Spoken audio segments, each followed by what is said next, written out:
Millennials are facing a new crisis, and it could be fatal. After weathering financial crashes, political dysfunction, and environmental collapse, you would think things couldn't get any worse. But a shocking new threat is emerging. Death rates among young adults are spiking at alarming speed.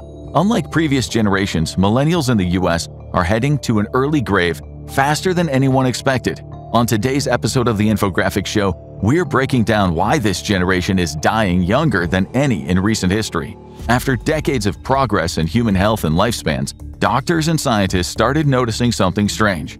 Namely that mortality among ages 25 to 44 started surging in 2012 and absolutely spiked during the pandemic. By 2023, death rates among young adults were up by more than 20% in just 4 years and nearly 70% higher than experts expected. That surge meant tens of thousands of lives cut short.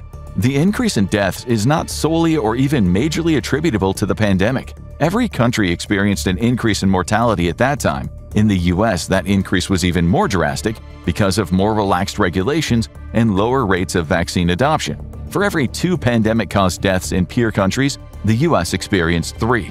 However, the rise in millennial deaths was already happening for years before the lockdown, and it has continued after the steep decrease in mortality from COVID-19, especially in the United States. In the US, around 3 million people die every year. If America matched its peer nations in health outcomes, 1 in 4 of those lives could be saved. But for the 25 to 44 age group, the gap is even more staggering. 62% of deaths in that group wouldn't have happened elsewhere. There's been a small rise in young adult deaths worldwide, but nowhere is the surge as extreme as in the United States. So what is driving this? And why is the problem hitting the US harder than anywhere else? But let's start with the US millennial deaths. You can't talk about them without talking about the opioid crisis. Drug overdoses are the #1 cause of excess deaths in the 25 to 44 age group. An analysis of CDC data found that between 2007 and 2017, drug-related deaths among millennials rose by 108%. From 1999 to 2017, rates of fatal opioid overdoses increased by 500%, and overdoses from synthetic opioids like fentanyl saw a 6,000% increase. The opioid epidemic played a huge part in the crisis. In the late 1990s, prescription opioids became widely available. Most patients weren't warned that the pills came with brutal side effects and a massive risk of addiction. When regulatory services caught up and doctors stopped throwing opioids at patients for every sprained muscle, it was already too late. Millions were already addicted, so they either got them illegally or they moved on to the closest thing they could find on the street, heroin. These aren't small numbers of people either. The American Psychiatric Association estimates that anywhere between 3 to 12% of people treated with opioids for chronic pain will develop an addiction or abuse with negative consequences. Maybe that's why 4 to 6% of those who misuse opioids end up doing heroin. That may not sound like a huge number until you realize how many people abuse opioids. In fact, nearly 80% of heroin users say they started with prescription painkillers. However, there's a new drug running laps around heroin these days: fentanyl. According to Congress, overdose deaths from fentanyl overtook deaths from heroin and prescription pain pills by 2016, and by 2022, 90% of opioid-related overdose deaths involved fentanyl. A lot of people who died from fentanyl didn't even take it on purpose. Drugs like cocaine are often laced with fentanyl, sometimes by mistake, sometimes to make them stronger with a cheap, powerful kick, resulting in accidental ODs. But why is the US uniquely susceptible to drug deaths? A study in Population and Development Review found that drug overdose death rates for the past decades are 3.5 times higher in the US than in 17 other high-income countries, on average. And that's why the USA has 4% of the world's population, but 27% of international drug overdose deaths. So while the OECD countries experienced 30 deaths per million inhabitants in 2019 because of opioids, the US experienced 223 opioid-related deaths per million. That is not much of a surprise if you consider the fact that the US has the highest rates of prescription drug abuse and general drug use disorder in the rich world. Of those taking prescription pain meds, abuse rates in the EU hovered between 7 and 13%, depending on the country, and around 20% for US citizens. As far as general drug use, the US easily wins over most, if not all, other countries. World Population Review states, that in 2021 about 3,500 per 100,000 people in the US had drug use disorder. The country with the second highest rate, Canada, had 1,920 per 100,000 people with drug use disorder, and the rates only plummet from there. The crisis is devastating, not just life but quality of life. Scientists track this with disability-adjusted life years, or DALYs, which measure how many healthy years get erased from the average person's life. In 2019, the US had 6.7 DALYs due to drug use. The next country, Estonia, had just 5, and most wealthy European and Asian countries scored well under 4 DALYs.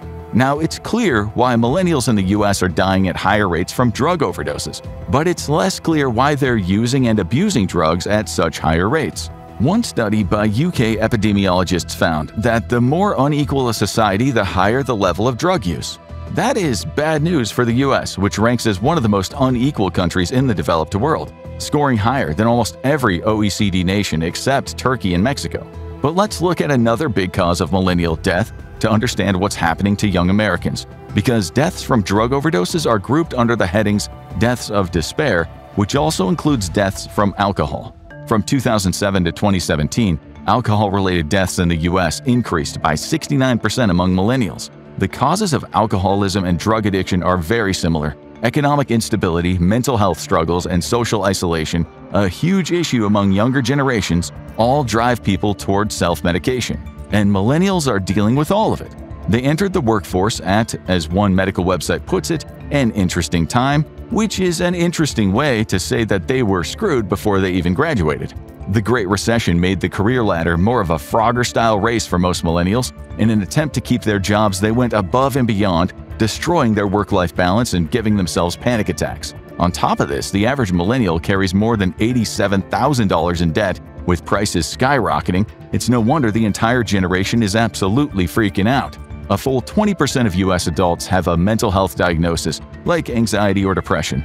That is one of the highest rates among wealthy countries. And while they are the most likely to seek professional help, they're also the most likely to have access or affordability issues. Among US adults in emotional distress, about half blame social and economic worries, a much higher share than in other countries, and it's fueling another major crisis.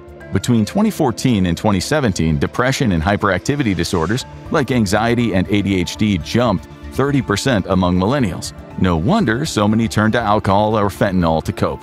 But if alcohol use is dropping overall, how can alcohol-related deaths be climbing? A Gallup poll in the summer of 2025 found that only 54% of US adults drink alcohol at all, the lowest percentage ever found in the poll's 90-year history. Attitudes toward alcohol are shifting fast. Half of adults aged 35 to 54 now say even moderate drinking is bad for your health. Among younger people, it's even stronger. 2/3 of 18 to 34-year-olds agree. So then, how are deaths from alcohol up by 69%? Unfortunately, experts don't have a lot of answers. One explanation is that the millennials giving up alcohol were mostly moderate drinkers anyway, people who weren't at high risk of dying in their 30s or 40s. But the heavy drinkers, they haven't stopped. In fact, many may be drinking even more under social and financial pressure. The Commonwealth Fund tells the story of Brittany Rose Hallett, a millennial suffering from, unfortunately, common millennial issues: student debt and prolonged unemployment despite trying desperately to find a job. Unfortunately, it led to her developing an alcohol disorder and developing fatal pancreatitis. She died in 2014 at the age of 26.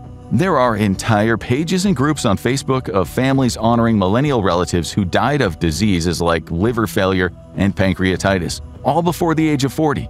Many of them developed a substance use disorder because of issues like Brittany's. Inequality, stressors, debt, and self-medication that quickly spirals into addiction are quite literally killing a generation. Perhaps things wouldn't be as bad if people had better access to mental health care, but as you're about to see, that is not the case. In addition to the economic pressures we mentioned before, there's another epidemic contributing to this cause of death: loneliness. In 2023, the US Surgeon General went so far as to declare loneliness an epidemic, warning that it's not just bad for your mood, it is actually killing people. The advisory included research that said loneliness impacted mortality as much as smoking 15 cigarettes per day. And even though the entire world is getting lonelier, millennials, and especially millennials in the US, are way more likely to experience it. A YouGov poll found that 30% of millennials say they often or always feel lonely, Only 20% of Gen X report the same level of loneliness, and just 15% of baby boomers. Even the silent generation don't feel nearly as isolated, and many of them are living in nursing homes. Maybe that's because in nursing homes you can still make friends, while 22% of millennials said they had no friends. That's compared to 16% of Gen Xers and 9% of baby boomers. And it's not just millennials. Gen Z is even worse off. An astonishing 73% report feeling lonely sometimes or always. Scientists found that social isolation causes a 32% higher risk of early death, partly because it causes chronic stress that inflames the body and increases the risk of cancer and heart attacks. And things are worse in the US for a variety of reasons. A more individualistic culture, for example, that doesn't emphasize the need for community, but also for practical reasons like a low supply of mental health workers and even a lower supply of affordable ones. 10% of American adults with a mental illness don't have health insurance. Not that having health insurance made a huge difference. A report by actuary firm Milliman finds 2/3 of Americans with diagnosed mental health conditions couldn't get treatment in 2021, even with health insurance. Across the US, a quarter of adults with severe mental health issues, 14 or more mentally unhealthy days a month, say that they can't afford treatment. And for millennials, that is only the beginning. They're also more likely to die from everyday things like car crashes. The media blames millennials for everything, but here's one thing that they actually are worse at than everyone else: driving. Millennials were the generation most likely to be involved in a car crash, at a rate of almost 50,000 drivers and crashes per 1 million population. That's around 30.3% of all US crashes. Young, inexperienced Gen Z drivers crashed at a rate of 38,000 drivers per 1 million population, mainly because you can't crash if you never leave the house. But even auto accident attorneys agree, millennials are the worst drivers, and unfortunately that also means they lead the nation in the most fatal car accidents. Why? Well, maybe it's because 86% of US millennials admit to using their phone while driving, with over half sending texts and emails on the road. A third even check Instagram behind the wheel, because seeing if that girl you like saw your heart emoji message is totally worth your life. Obviously, checking if someone saw your heart emoji is worth risking your life. But there are two mostly old people problems that are also causing millennials to die younger: heart disease and strokes. Even though some risk factors for those diseases are going down among millennials, especially smoking, the rest of their problems are more than making up for it. To start with, while only 9% of millennials smoke, 14% vape. Since vaping makes you 34% more likely to have a heart attack, that is not really helping. Combined with stress, loneliness, and things like obesity and a sedentary lifestyle, these behaviors are wreaking havoc on millennial hearts. Heart failure-related mortality is going up across the board. But according to a Duke University study, between 2012 and 2021, it's gone up by around 906% in people under the age of 45. No wonder millennials may be the first generation we know of to live shorter lives than those before them, other than those who went through the plague, or the smallpox party that the Europeans brought to the Americas. When it comes to strokes, Reuters researcher Dr. Condé Anand discovered a disturbing pattern. Since 1960, each new generation faces a higher risk of dying from an ischemic stroke at any age. Dr. Anand listed obesity, diabetes, and stress as the main reason, and millennials are said to be the heaviest generation of all. Cancer Research UK, yes, this even applies outside of the US for once, found that 7 out of 10 millennial Britons either already are or will be overweight or obese by the time they hit their late 30s. Among the baby boomers, only 5 in 10 were. This may be why a United Healthcare study found millennials are more at risk than Gen Z. They are 106% more likely to be hospitalized for diabetes and 55% more likely to visit the ER or urgent care for hypertension. The American Millennial Health Report shows millennials have higher rates of chronic disease than Gen X had at the same age. Millennial health is already declining by 27, when many of them haven't even moved out of their parents' house. It doesn't help that only 67% of millennials have a primary care doctor, compared to 84% of baby boomers. You really can't get preventative care if you're not seeing anyone that can prevent things. Before we get to the most universal reason for an increase in millennials' deaths, why are all the reasons above so much worse in the United States? Well, the number of excess deaths in the country has been steadily rising since 1980. Americans might know that year as the start of Reagan's presidency and the much-debated Reaganomics. Reagan's economic and political decisions handed unprecedented power to corporations over consumers. This started the rapid slashing of the social safety net that has more or less been continued by the administration since then. It turns out the social safety net exists for a reason – to catch you when life not so much gives you lemons but throws them at your head. Lemons like a job loss or heart attack. Without that social safety net, it's much easier for you to just fall into the abyss of an early death. Maybe that's why one JAMA study showed that excess deaths in the US between 1980 and 2023 reached a shocking 14.7 million. Though mortality rates kept decreasing between 1980 and 2010, they did so at a much slower level than in other wealthy countries around the world. Meanwhile, in 2010, the trend reversed altogether. As the study's authors conclude, these deaths highlight the continued consequences of U.S. health system inadequacies, economic inequality, and social and political determinants of health. This might make our next surprising reason for young deaths among millennials a bit worse in the US, but it's still a universal problem: high rates of cancer, and specifically fatal cancers. Cancer is rising fastest in people in their 30s. Worse still, it's showing up more aggressively and at later stages. Research in the Journal of the National Cancer Institute found that under 55s are 60% more likely to be diagnosed late compared to other adults. Young bodies have a few disadvantages when it comes to cancer. First of all, cancer is unlikely to be the first thing a doctor thinks of when a 35-year-old arrives at a checkup complaining about relatively mild symptoms. Second, some cancers are more aggressive in young people, especially breast cancer. And like we mentioned earlier, younger people are less likely to have a primary care physician. They're also less likely to go to the doctor overall, meaning that when cancer is finally detected, it may be too late. In 2018, adults aged 18 to 44 averaged 173 doctor visits per 100 people. For those 45 to 64, the number jumped to 302. And for seniors over 65, it soars to 550 visits per 100 people. And that means the average millennial is seeing a doctor once or twice a year, and some aren't seeing them at all. A study by The Lancet, published in July 2024, looked at cancer rates in adults from all the way back to 1920. They found that rates for 17 out of 34 cancers rose successively in younger generations, especially millennials, as did mortality rates.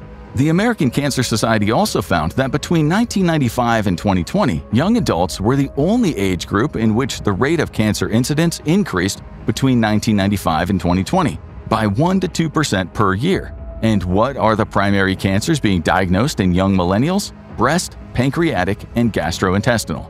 The Annals of Oncology found that bowel cancer deaths will rise for the first time among millennials and Gen X in European countries. The biggest increase will be in the UK, where researchers expect to see a 39% increase in bowel cancer deaths in women and a 26% increase in men.